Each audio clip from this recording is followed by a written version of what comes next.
everyone, it's Andy from Hobby Headquarters. Well, I've got an exciting new build video to share with you guys today. Today we are going to be building up one of the very first true production models. This is not a test shot. This is the actual kit of the new Werk 1/16 scale StuG III. This is the one that I've been so excited about. Now, I already built up the very first test shot. I didn't do a video of that because it was more of just to show how, make sure the thing fit together properly. This is the one that has been completely corrected. So it has the anti-skid on the fenders, the name on the rubber, on the road wheels, all those kind of things, plus a whole bunch of other minor little things that they had to correct because the first one was only a test shot. This is the actual true kit. Now, the kit is still due out in early December. Like I said, this is the very first one to come off the line, and they were able to air freight it to me right away so I can get building to share with you guys. I've actually already built this right now, and I originally thought this was only going to be one video, but after getting all of the build put together and recorded and stuff like that, I really went into depth with you guys to show you how everything fits and goes together on this. So I've decided to break this into two parts so it doesn't get too long. So this particular video will be just the build portion of it and show you how great this kit is right here. So it's a lot of fun, and I think you're going to enjoy this kit. They are going up for pre-order right now on our website, andyshhq.com in North America. If you live in Europe or the rest of the world, you can check out andyshhq.eu, and they will ship anywhere in Europe and most of the rest of the world as well there. So let's get started.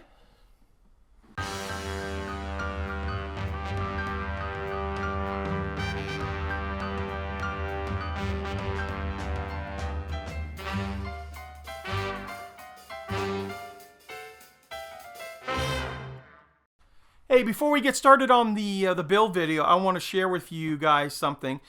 This was a gift to me from the owner of Werk. I super appreciate this. This is actually a set, 3 pieces, of Panzer III 4-track, very late war. And as you can see right here, it was more than likely used as armor, like I'm going to use all over the StuG that I'm going to build. And the reason we think that is because there is a pin going in this way and then a pin going in this way. So it was kind of like haphazardly thrown together. There are a couple of different pieces of track. So more than likely, it was probably an armor piece on top of the vehicle, like you'll see at the end of this one here where we have the StuG with the armor all over the side. Plus also, I'm assuming this is a 50 cal round, either a 50 cal or one of the Russian rounds, one of the big ones. I took my 50 cal bullet and it fits nicely inside of there, so I'm thinking it's probably a 50 cal round, but it's hard to tell for sure on it. But thought I just would share it with you guys to show you a real piece of Panzer III 4-track. Possibly could have even been used on top of a Sturmgeschütz. It's all use the same type of track there, so just a little show and tell to share with you guys. Okay, we're going to start off building this this big guy right here. We're going to start off with the torsion bars in our bathtub style hull. You can see how it looks just like that. And we need to get all of the torsion bar parts in first, because then the floor is going to go in and then we cover all that stuff up. It also keeps all the road wheels obviously in the correct position. So we've got these little plates just like that. They will get dropped into place and of course glued. As you can see, just like that. Next up, they will be that portion there that'll get glued into place, just like that.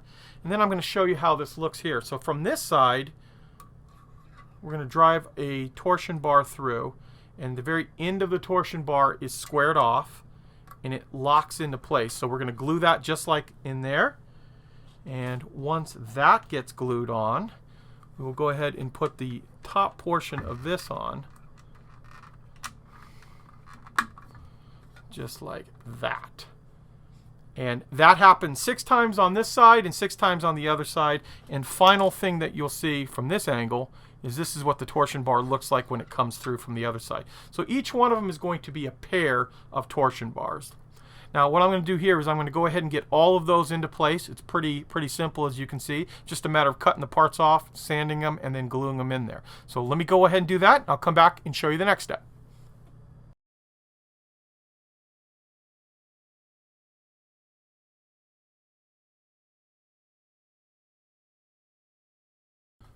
Okay, we've got all of the torsion bars in place there. I'm going to lay this on my glue holder right now, and we are going to start to put all of the parts on the side of the vehicle, starting off with these pillars that will eventually hold the return rollers. And they are very, very simple to put all these pieces on because everything lines up just the way it's supposed to. We've also got these little braces here where the top of the suspension will get mounted, and they will get glued right into place around and through here, plus a bunch of other little tiny parts that I will go ahead and glue on right now. And the only other thing we have to put on the front is the bolt-on armor. That is ready to be put on right now as well. So let's go ahead and put all these side parts on.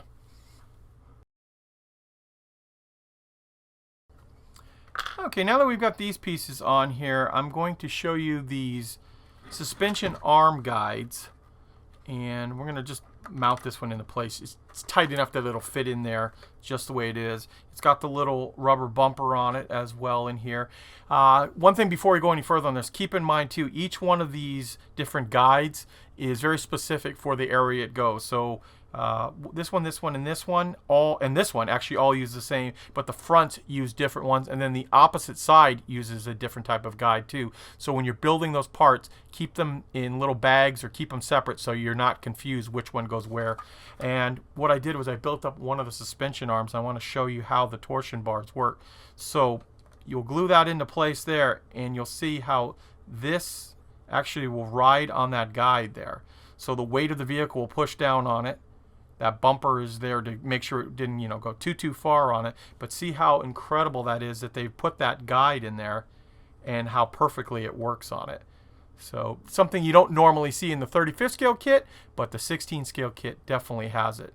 So I am going to go ahead and build up the rest of these suspension arm guides. We're going to get all of those glued into place, and I will show you how the suspension arms get built up in a sec.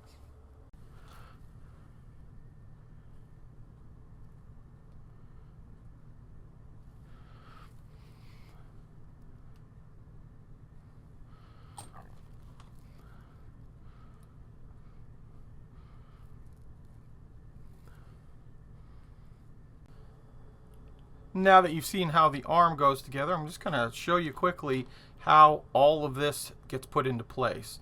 So the first thing I want to show you is how the bottom of the shock absorber actually moves. So we want to keep that still very movable. And I'm going to recommend applying those first.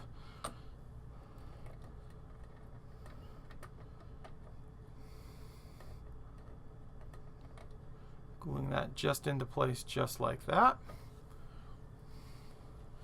And then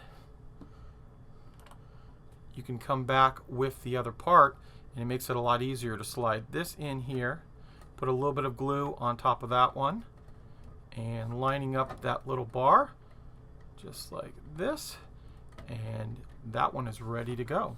The rest of these are all pretty simple. It's just a matter of gluing them right into place just like here, and just making sure they line up with each part of that. Also, we get to put in this plastic cap here that'll go inside the front and then cover it over with the transmission cover. And that little plastic cap is going to act as a kind of like a poly cap. So that'll get glued in there. One other thing I should point out to you too, that I actually made the same mistake. There are two different sides to the bottom of the top of the shock here. Make sure that you put on the correct side as you're putting it into place there. I accidentally flipped that around, and it would just be a plain side that looks kind of funky on it there. So make sure you have all of that on, and then it's just, like I said, just a matter of putting the rest of these on. Simple enough. And then the final piece would be the beginnings of the idler wheel right through there. So I'm going to get the rest of this glued on both sides, and we'll move on to the next step. We've got all of the suspension arms into place now, and I have to admit I cheated a little bit here. What I've gone ahead and done is glued all of the suspension arms into just a neutral position. I don't want any of the suspension working for my particular build. When I handle it a lot of times, the constant working on the suspension, the tracks can sometimes come apart, or you're just more likely to break things. And because it gets handled a lot because of the display piece is going to be here in my store. So for me, I've just decided to go ahead and just glue them into, like I said, a neutral spot, making sure that all of them touch the ground at the same time. So when we go to put the wheels on, we don't have any wonky looking pieces on it. With that being done, we can now go ahead and start working on the rear of the vehicle. And I've assembled up these areas where the tow hooks will go. And it's just a matter of gluing those onto the back, one on either side. And then we also have the mufflers that will go back here as well. They will get glued on something like, yeah, just like that. They'll snap into place there. So there's only 4 pieces. I need to get those glued in together, and then I'll show you how it attaches to the rear of the vehicle. Okay, we've got the rest of the idler wheel assemblies all assembled, including this little shroud, and this is the tightener here to adjust the idler wheel. So now it's just a matter of lining these pieces up, making sure that those little hex bolts actually go through each one of the holes in through here, just like that. Putting a little glue down here and getting that glued on. So I will get that glued on. Now I've gone ahead and attached the 3 shroud pieces, which were super simple. This little L shape, this L shape, and then this last little shroud right here. With that being done, we can now attach the rear portion of the StuG, and that'll go right in through here. What we need to do is attach 4 of these little spacers inside each one of those grooves there. Get that attached in there, and we can also attach the photo etch fret that will go on the bottom here. But first, what I'm going to do is I'm going to actually go ahead and glue these to the back of this plate here. I think it's a little bit easier to get them installed this way. So we'll get all 4 of those glued in, and then we'll place it into the back of the StuG. Now we're going to show you the easiest way to get this piece of photo etch installed in the back. We have the whole back here with all of the spacers in place, including the cap here for the area where you do a hand crank on the engine if you wanted to. And these are all separate pieces, so if you want to open that up, you can. This kind of like flops to the side. But the easiest way to get the photo etch installed is to install it first before we actually put the cap on the back there. So this will get glued just with a little super glue just on the 3 little contact points there, and then once that fully dries, we can go and put this right around the outside on top. It's a lot easier than trying to fit it up underneath there. So let me get that super glued into place, this glued on with regular glue, and then we can start on all the road wheels.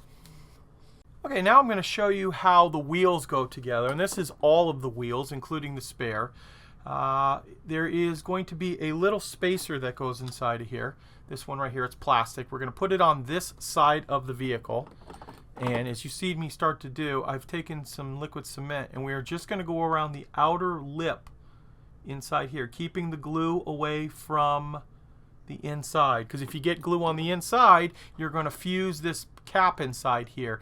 And this is the thing that is going to allow the road wheels to spin later on. So then it's just a matter of lining them up to the 2. There's a key on the inside of it there. Line that up just like that. Let that dry, and you have the road wheel done.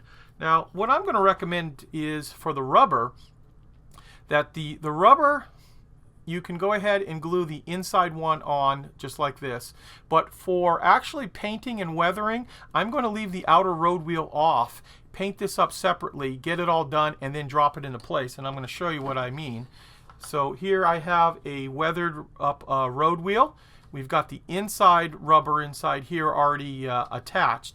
But now all I have to do is go ahead and paint this the black rubber color, and then I can just apply it right into place here. And it's actually such a tight fit, you really don't even have to glue it. It can go on just by a pressure fit only. So this is going to make things a lot easier when it comes to painting these outer road wheels. You can see you can just do it just like here, do all your weathering, and then slap that piece on. Now the drive sprocket and the idler are the same way. They have a little cap that'll go inside there that you want to be very careful not to glue on, so that you can spin the drive sprocket as well as the idler wheel. But it's very simple to go together. It's just the left and right side. They fit together with a key, and then in the key, if you guys don't know what I mean by that, there's like the little key, and then there's the little peg that will fit inside that key there. So there's only one way really to put it on properly. So I have a lot of road wheels to build up. So I'm going to go ahead and build all the road wheels up, the drive sprocket, the idler. Also, the return rollers are the same way. They have an inner and outer, and they also have an outside piece of rubber right here that'll make up the return rollers. And you can see they're all printed with Continental on the inside there. And now I can show you how the tracks go together. And one thing I really like about this particular track is, first of all, you see these rather large push pin marks on it. You think, well, I normally have to clean up a lot. And there's also some push pin marks on the other side here. But the way they've designed this, the actual two parts go together and completely hide those. So I'm going to show you how simple these tracks actually are to build. You just take the actual track link there. The pin is already installed. It's just a matter of placing those inside one another like that. And on the other side of the track, you can see here we've got a little pin. So it's just a matter of putting a little bit of glue here and a little bit of glue here. You get a little bit on the outside right here. You just want to keep it away from this section here. That would lock your tracks together and not allow them to work. So let me actually rotate this around.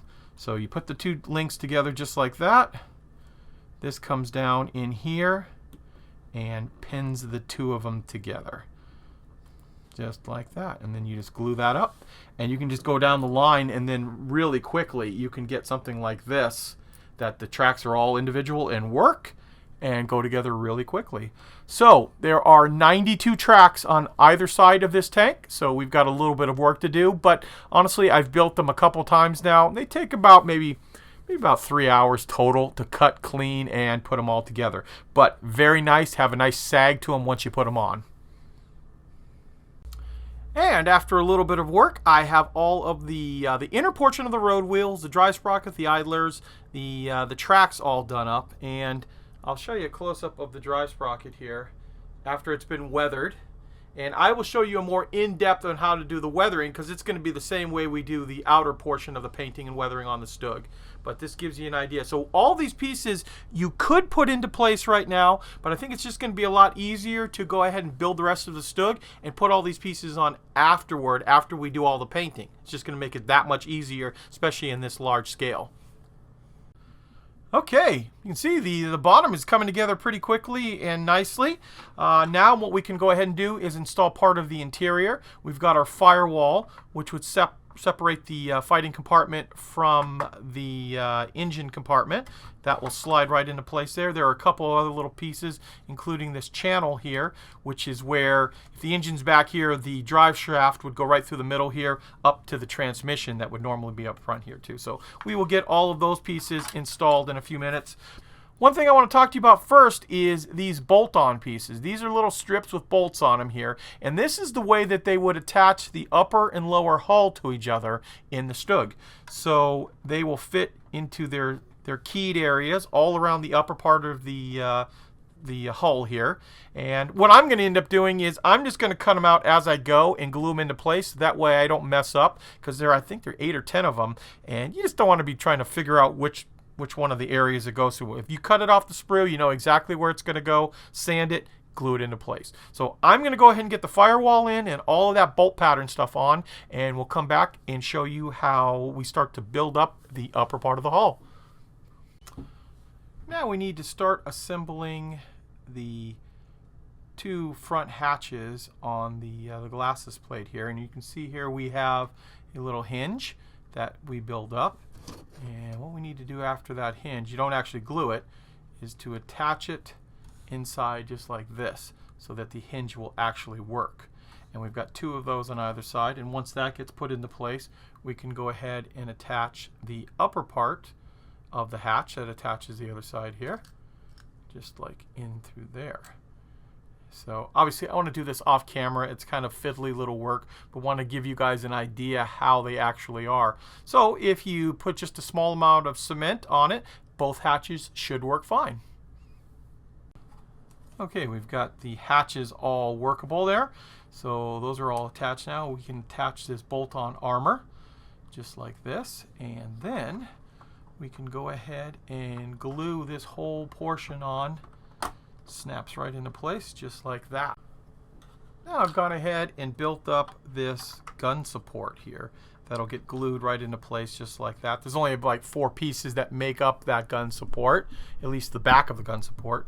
With that being done, we can go ahead and drop the floorboards inside this side right over in here. Obviously we're going to glue all this down.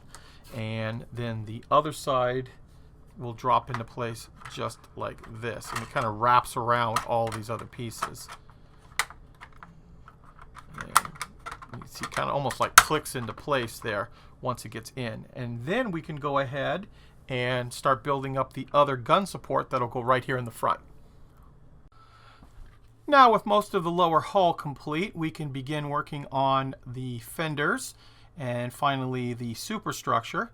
We've got to go ahead and glue in all of these supports on each side of the fender. As you can see, I've done on this one right here. There's just 4 little supports on it. It does call out putting all the tools and stuff on now. I always do the tools separately, so we're not going to put any of the tools into place. I will work on those 2 off camera. Now we can also start to do the superstructure. And as you can see, the superstructure's got a couple of parts that will get glued on. First that, then the bolt-on armor that goes over it, followed by that piece right there, which is the vision port cover. So you can see how easy all that kind of stuff goes on. And also, we need to build up the smoke grenades.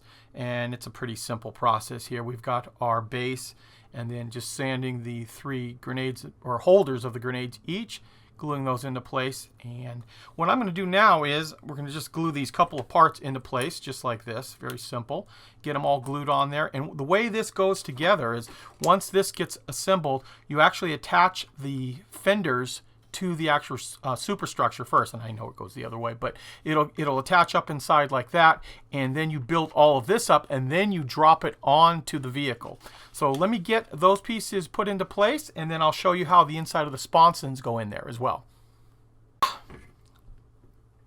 Okay, now we've got most of the parts on the superstructure here. Last thing we need to put is the back of this vent over here, and then we need to glue on the 2 radio antennas. And there's a big one which goes on the right hand side facing the back of the vehicle, and then a little guy over on this side. And once we get those on, that is the majority of stuff on the outside. Now what I'm going to show you is how the inner sponsons will click into place on here once we put the radios on. And I have one of the sponsons built up here, just a couple of parts, and installed that one radio. And then you'll see how they kind of drop in here. And hopefully you can see how they're kind of keyed to snap in down here like that, and get a nice tight fit inside there, just like that. And you need to glue both of those on first. And you can see this is the attachment point for the fenders. So one thing I will point out, and I know this because I built the other StuG a while back without instructions, and I tried to put the radio in after the fact, and it is a lot easier getting the radios in while this is still a separate piece. You would think you'd be able to reach right through the top, but getting these little bars right here perfect are really tough trying to get from down from above. So definitely build them up on the sponson, then glue the whole thing into place. I went ahead and glued this sponson in just to show you guys how it fits in there. And then once you get that done, you can see the 3 corresponding tabs. They will lock in just like that with a little glue. And then of course you build the other sponson. The fender will fit right inside just like that, and you will have the whole fighting compartment superstructure all built together there. Now obviously we still have to work on the engine deck, but that is done as a separate piece. So let me go ahead and fill in the rest of these sponsons here, get the other half of the fenders glued on. I'll show you how the top actually goes on here.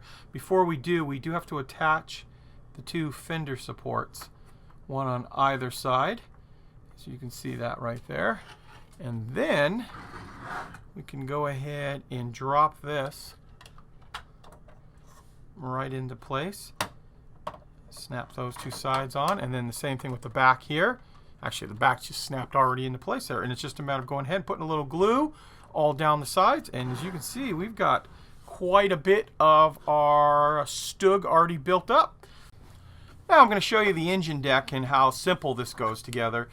First of all, we have our air intakes for the side here, and beautifully done, all slide molded, as you can see here, so nothing needs to be assembled on that, and everything means that it's going to be the proper shape too. And that will just get glued right into the side, one on either side of the engine deck, just like that. And then once we get those on, I'll show you how simple the rest of it is here. Now I've gone ahead and glued one of the hinges, or one half of the hinge, into place on this piece.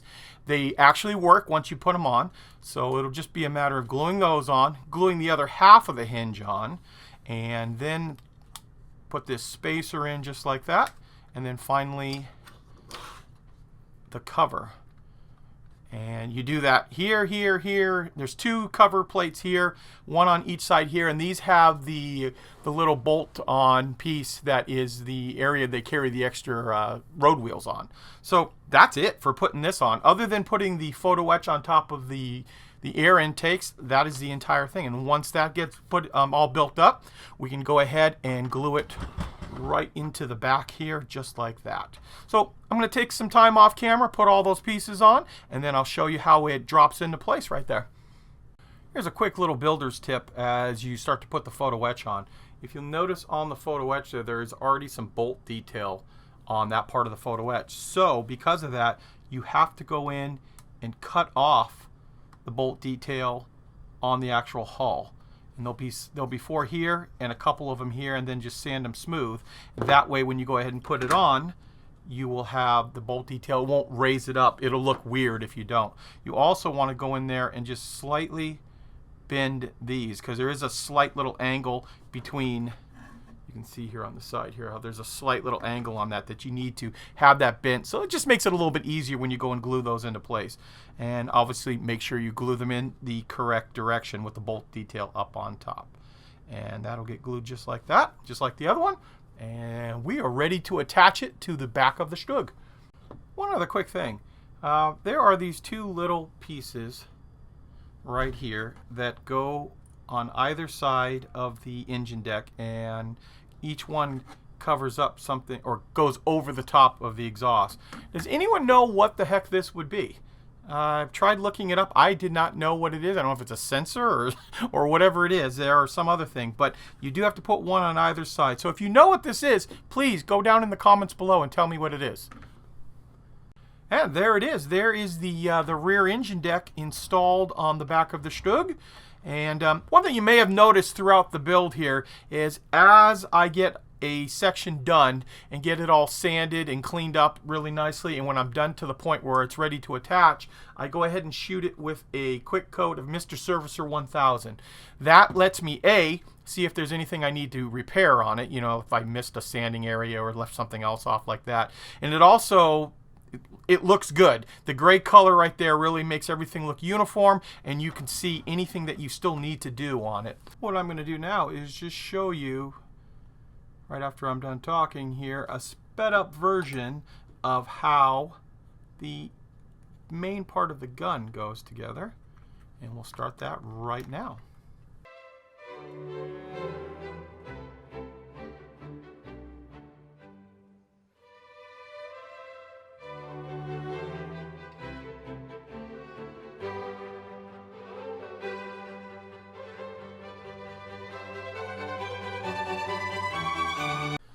Okay, I've kind of jumping ahead here. We're not going to actually show all of this get glued up. It's a lot of little tiny parts, things like that. Plus, I also need to putty and sand and things like that. Like inside here, we put some putty down the center of the crack. There's not supposed to be a seam there. Also, the seam right here, we're in the middle of getting rid of. So what I thought I would do is just give you the once over. I'll show you the instructions. The gun goes together very simply. It's not very difficult to figure out how any of this is going to go. In fact, we'll put this down right here, and then I'll show you we've built up the barrel, and I've gone ahead and started to fill the seam in there and get that all puttied up. It attaches to the metal barrel, which is really nice. This is only actually 3 parts right here that makes up the part of the gun, and then that will just slide right inside, and then of course all of this will slide right inside just like that. Boom, we've got our gun right here. And this is a nice thing too, they've tightened this up from the time I had the test shot, because it actually, once you put the metal barrel in there, it was too much weight up front and it would cause the gun to fall forward on it. So they fixed that from the time of the test shot to the model here, and looking really good. So I'm just going to go ahead and finish up the rest of this gun, and then it'll get glued right into place. These 4 slots match up with the 4 slots that are inside there, just like that. And then we can start working on the roof. Okay, we've got the gun built up. I painted any of the parts of the gun that are going to be inside in just white primer, as well as the inside of the fighting compartment. Now we carefully have to get this to fit in here because it's a pretty tight fit with all this stuff sticking off the back here. So it's a matter of wiggling it in there, and then you kind of have to just wiggle it till it gets to the right spot, and you feel it kind of click into those 4 little prongs. Obviously, we're going to put glue on this right here, and then it'll be all locked and ready to go. Here we have the roof of the StuG, and that'll fit right in place here. I've also gone ahead and built up the hinges that, if you build them correctly, they will completely work. The only other thing I have to do now is build up the cupola, which is only just a couple of parts, as well as the machine gun shield. And once I get that all built up, I will show you how it all finally fits into place. And then, of course, I can go ahead and put a bunch of the accessories on the side here that are not the tools. The tools we're going to wait till after we're done painting. So let me just finish up the last little parts of the roof, and we can almost get ready to start painting.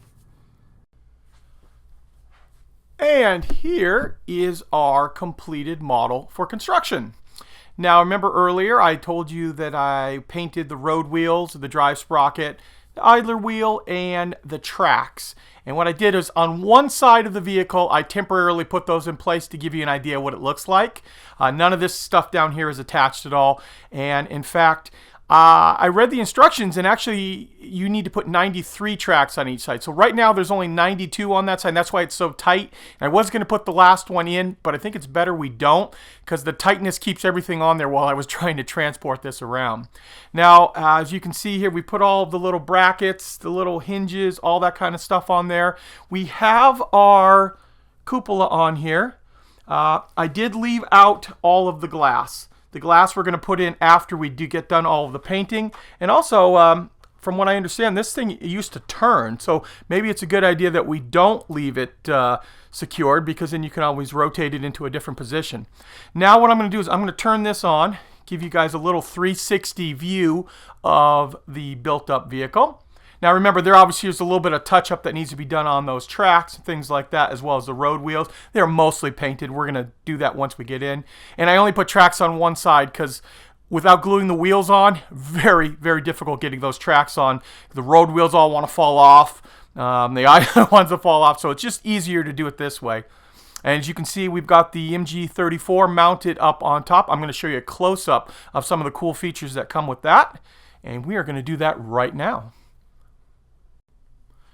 Here's one of the cool features I want to share with you guys. So obviously we've got the hinges all work on these pieces here, so we can open and close this. But this is what I wanted to show you. See that little tiny hook right there? They've actually given you the little hook and the little clasp that lines up. And you see how that would lock the shield in just like on the real vehicle. Now they also give you 2 clips for the top and bottom. So this way I've got it just slid in here now. We can do the MG34 as a anti-aircraft version. And if we want to, we can actually pull this out and mount it in there for the anti-personnel. Just like, well, come through the front there. It'd be a little bit easier, obviously. And then also, if we want to, we can completely close up the entire hatch. Push this forward if we want to. And I have not glued any of this down yet, and that is because we still want to do some painting and weathering inside there. As you can see, we can do all that, but some really beautiful work that DasVerk has put into this kit. Very, very impressed with the fit, and it goes together so much easier when you have instructions to build it. So there it is. There is the DasVerk 1/16 scale StuG all built up. I went ahead and threw the spare tracks on that I built and painted earlier, plus the extra road wheels on the rear engine deck to show you guys what kind of looks like almost completed.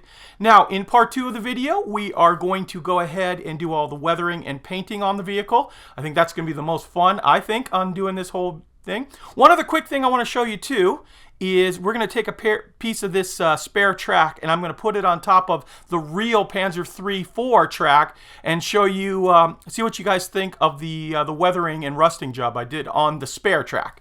There they are. There are the little tiny tracks that I painted up, matched on top of the set of real Panzer III 4 tracks.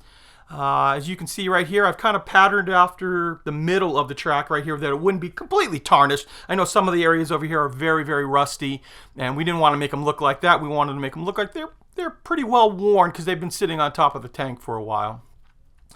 So, if you are interested in this particular kit, they are available on our website at andyshhq.com in North America. And if you live in Europe or the rest of the world, you can go on andyshhq.eu, and we have them on there, and they'll ship to most places in the world right now. They are still on pre-order special price. That is going to be going away in October, so if you want to save yourself a little bit of money, you can go ahead and pre-order them right now. So I want to take this opportunity to thank you guys as always for watching, and please stay tuned because we have many more videos coming.